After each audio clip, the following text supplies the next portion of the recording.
Degree ఎడ్యుకేషన్లో సంక్షోభం. Professional కోర్సుల వైపు విద్యార్థులు క్యూ కడుతున్నారు. ప్రైవేటుకు చెక్కు, సర్కారీ అటానమస్కే జై కొడుతున్నారు. దోస్త్ అడ్మిషన్లో తేలిన నయా ట్రెండ్. బీకామ్ హవా, ఇక ఆర్ట్స్కు నై అంటున్నారట. బీఏకు వద్దంటున్నారట, బీకామ్ కావాలంటున్నారట. ప్రైవేట్ కాలేజీల్లో కేవలం 28.5% సీట్లే భర్తీ అవుతున్నాయి. దోస్త్ అడ్మిషన్లలో నిశ్శబ్ద విప్లవం.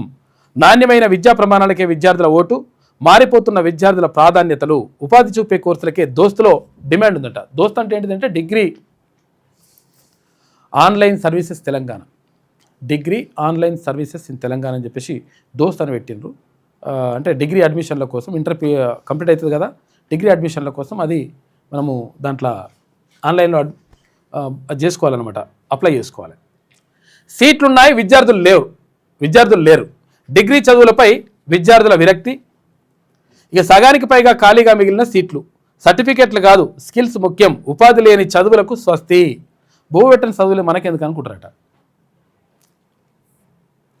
కేవలం డిగ్రీ సర్టిఫికేట్ చేతిలో ఉంటే చాలు, ఉద్యోగం దానంతటదే వస్తుందనే పాత నమ్మకాలకు కాలం చెల్లింది.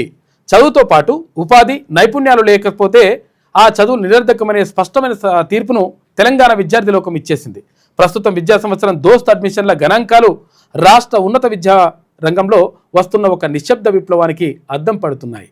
రాష్ట్ర వ్యాప్తంగా లభ్యమవుతున్న మొత్తం డిగ్రీ సీట్లలో కనీసం 43% కూడా భర్తీ కాకపోవడం, సగానికి పైగా సీట్లు ఖాళీగా ఉండిపోవడం ఒక ఎత్తు అయితే, ప్రైవేటు కాలేజీలను నమ్ముకుంటే భవిష్యత్తు శూన్యమనే భావనలో విద్యార్థులు ప్రభుత్వ అటానమస్ కాలేజీల వైపు క్యూ కట్టడం మరో ఎత్తు అని చెప్పేసి ఒక వార్త కనిపిస్తాం. మొత్తం మీద గవర్నమెంట్ తర్వాత ఎయిడెడ్ కాలేజీల వైపు వెళ్తున్నట స్టూడెంట్స్, ప్రైవేట్ కాలేజీల దిక్కు వెళ్తలేరు.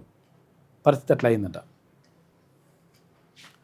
ప్రైవేట్ కాలేజీల సామ్రాజ్యానికి షాక్ పడ్డది. మొత్తం మీద డిగ్రీ అడ్మిషన్లు అట్లా నడుస్తున్నాయి.